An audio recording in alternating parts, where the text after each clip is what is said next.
Aujourd'hui, dans notre premier épisode d'Histoire en français facile, on va parler de la légende de Lac Oriveau. Lac Oriveau, en fait, c'était comme une histoire de true crime des années 1700, mais avec le temps, la tradition orale a repris les faits, les a déformés, et c'est plutôt devenu une espèce de légende de sorcière qui assassinait ses maris. Et on peut dire que la Corriveau, Marie-Joseph Corriveau, a été doublement maltraitée.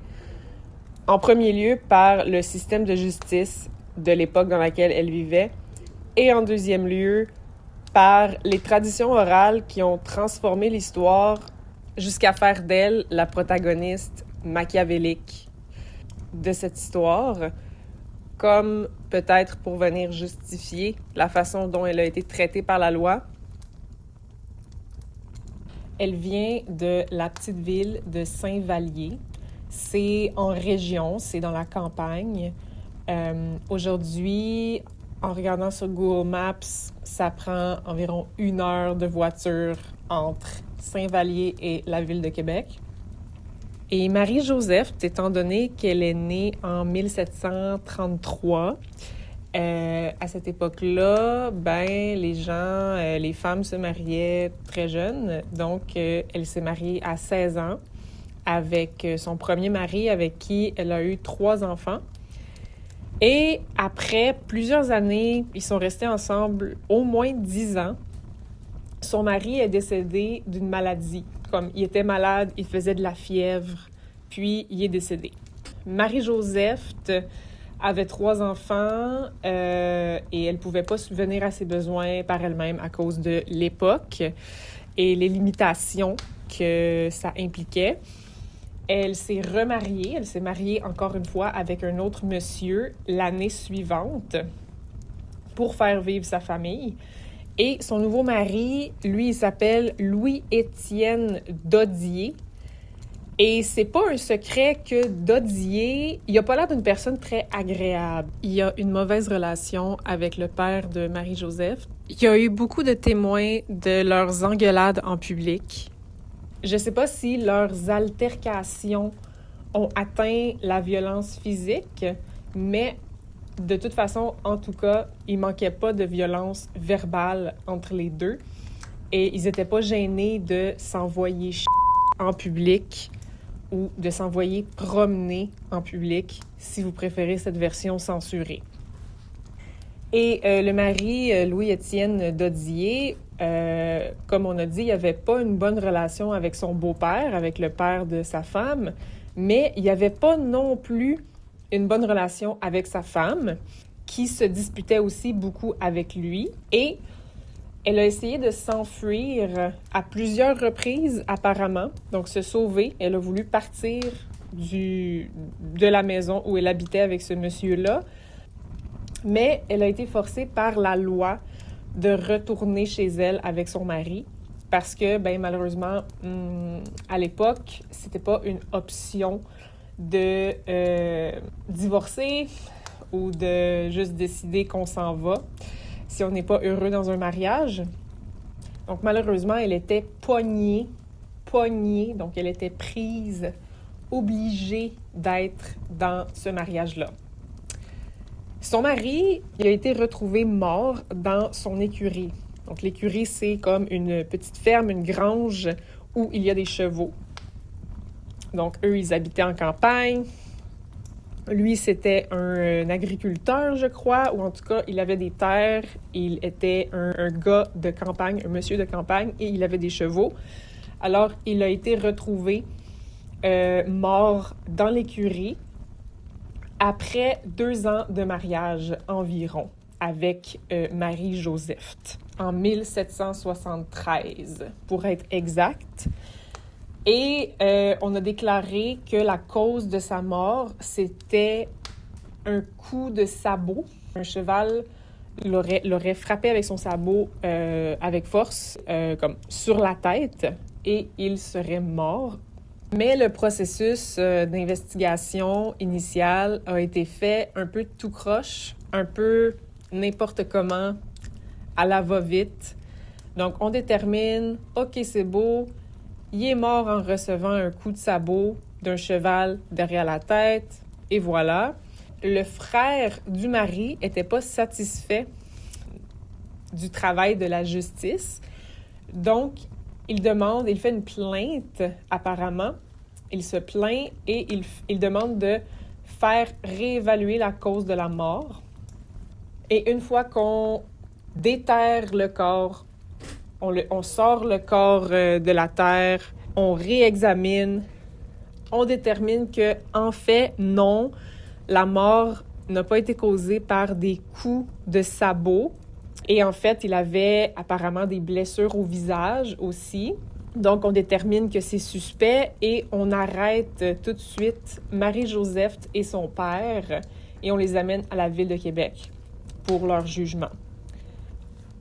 Au début, c'est le père de Marie-Joseph qui est condamné pour meurtre et Marie-Joseph elle-même est condamnée à une sentence comme de punition publique. Elle devait recevoir 60 coups de fouet pour avoir été témoin et ou complice du meurtre. Donc le père était censé être exécuté, mais à un certain point là-dedans, les témoignages changent et le père dit que, en fait, non, c'est pas lui qui a tué son beau-fils, son gendre, c'est sa fille seulement. Et lui, il essayait de la protéger en disant qu'il avait commis lui-même le meurtre.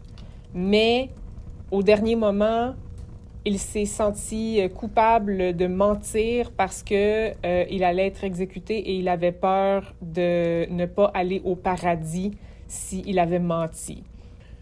Donc, il aurait changé son témoignage et aussi Marie-Joseph aurait changé son propre témoignage en disant non, c'est moi qui ai fait le crime. Mais les circonstances aussi, les conditions dans lesquelles ils ont changé leur témoignage sont un peu bizarres ou pas claires. Comme pourquoi ils se sont contredits finalement.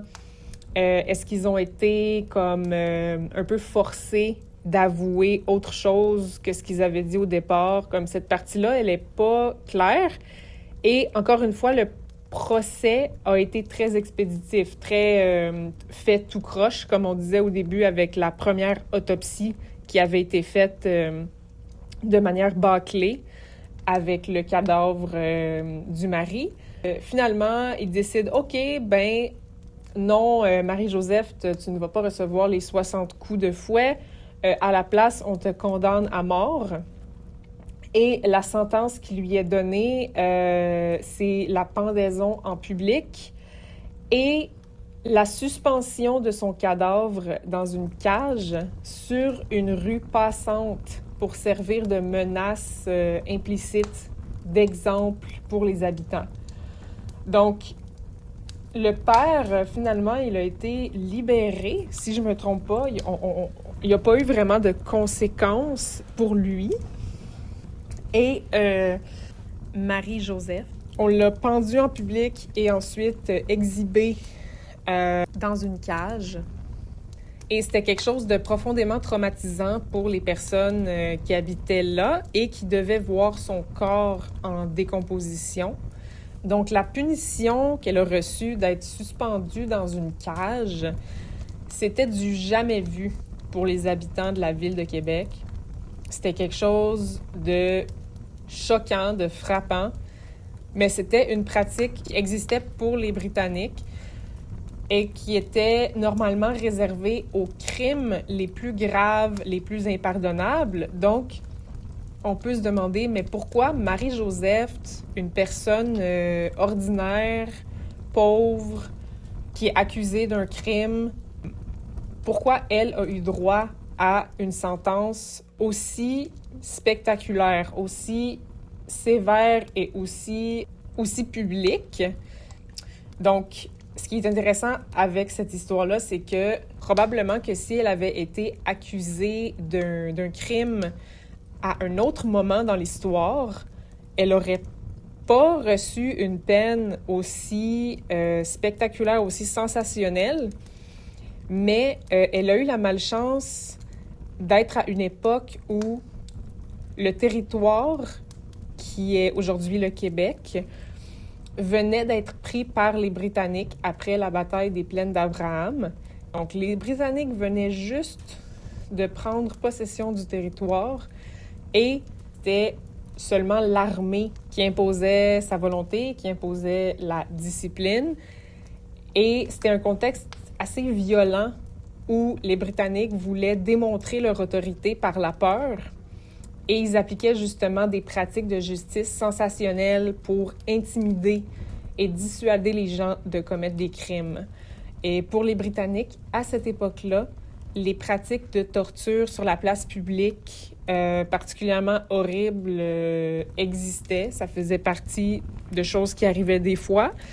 Et là, ils voulaient vraiment commencer à exercer leur autorité avec un banger. Ils voulaient vraiment donner une forte première impression en donnant la sentence de la cage à Marie-Joseph. La cage est restée suspendue jusqu'à ce que la guerre se termine en 1763. Et à ce moment-là, on autorise de décrocher la cage et elle est enterrée, mais toujours dans sa cage, ce qui est un peu triste. Un siècle plus tard, on retrouve la cage, on la déterre par hasard et on se réintéresse à ses origines. Mais déjà, l'histoire était un peu loin. Elle s'était transmise de bouche à oreille par tradition orale et elle avait commencé à se modifier. Puis, elle a continué à se transformer en légende, en histoire d'horreur qui fait partie du folklore québécois. Puis là, une fois que Marie-Joseph a été considérée coupable du meurtre de son deuxième mari, c'est comme si on remettait en question pour la première fois les circonstances de la mort de son premier mari, alors que il y avait absolument rien de suspect dans le premier mariage. Ils ont été ensemble plus de 10 ans, ils ont eu 3 enfants. Et il est mort dans des circonstances comme non violentes. C'était une maladie. Il y avait eu comme une grosse grippe. On ne sait pas la nature du virus, mais il faisait de la fièvre, une infection, quoi que ce soit. Qu'à cette époque-là, ben oui, les gens mourraient de ça beaucoup plus facilement. Donc aujourd'hui, ce qui est raconté typiquement sur Marie-Joseph, c'est assez éloigné des réels événements. Et c'est quelque chose qui est raconté pour faire peur, comme si c'était une tueuse en série. Donc, par la suite, la légende raconte que Marie-Joseph était en fait une sorcière qui tuait ses maris et elle en avait eu 7 au total. Et elle les a tous tués en utilisant différentes techniques assez originales. Donc voilà, l'imagination a pris le dessus de cette histoire-là et c'est devenu un conte d'une femme un peu... d'une personne malveillante qui était comme une sorcière, que son esprit continue de hanter les lieux où elle a été assassinée et elle voudrait faire du mal aux gens, comme se venger de ce qui lui a été fait. On peut penser à différentes hypothèses qui expliqueraient en réalité qu'est-ce qui s'est vraiment passé avec la mort de Louis-Étienne Dodier. C'est sûr que c'est possible que Marie-Joseph soit la responsable pour plusieurs raisons. On peut facilement imaginer qu'elle aurait voulu se débarrasser de lui, se défaire de lui parce qu'il était violent et c'était la seule solution qu'elle avait pour sortir du mariage parce que le divorce n'existait pas et quand elle essayait de se sauver, elle était forcée de retourner. Elle avait peut-être même des raisons de croire que lui allait la tuer si elle ne faisait pas quelque chose et a décidé de le faire non seulement pour sortir du mariage, mais tout simplement pour survivre. Parce que, bon, il n'y a pas trop de détails sur les événements concrets de violence conjugale, mais si c'était un mariage où il y avait de la violence, on peut penser que elle avait peut-être peur pour sa propre sécurité et celle de ses enfants. On peut aussi imaginer que un conflit a dégénéré, que c'était une situation d'autodéfense qui s'est transformée en meurtre. Marie-Joseph aurait pu se défendre avec un couteau, un objet pointu, peu importe qu'est-ce qui aurait pu causer les fameuses blessures au visage qu'on a rapportées pour vue sur le visage du cadavre.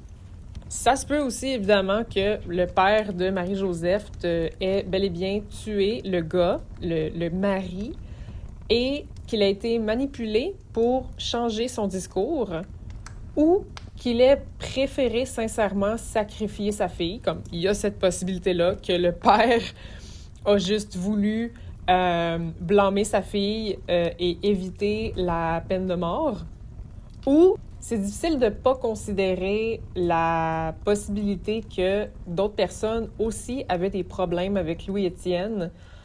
Donc, c'est une option qu'ils ont voulu se débarrasser de lui, de quelqu'un qui avait des conflits avec lui, des problèmes avec lui, a voulu mettre un terme à tout ça, mais étant donné le manque d'avancée du côté de la science légale, les empreintes digitales, les choses comme ça n'existait pas, donc on a juste assumé que ça devait être sa femme qui était derrière la mort de Louis-Étienne, parce que c'est la conclusion la plus simple pour résoudre un cas.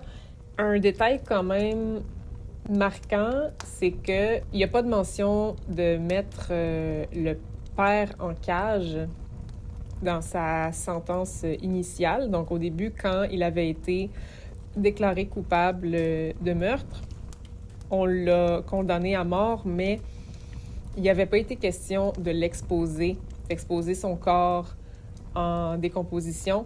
Donc c'est comme si la justice avait été beaucoup plus dure avec Marie-Joseph, qui n'est pas sans rappeler la chasse aux sorcières.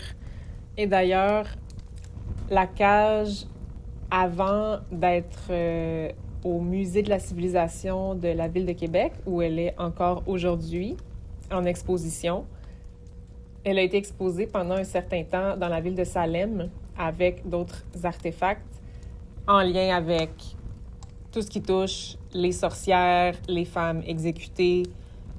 Ça fait le tour de notre épisode d'aujourd'hui sur Marie-Joseph, malheureusement populaire sous le surnom La Corriveau.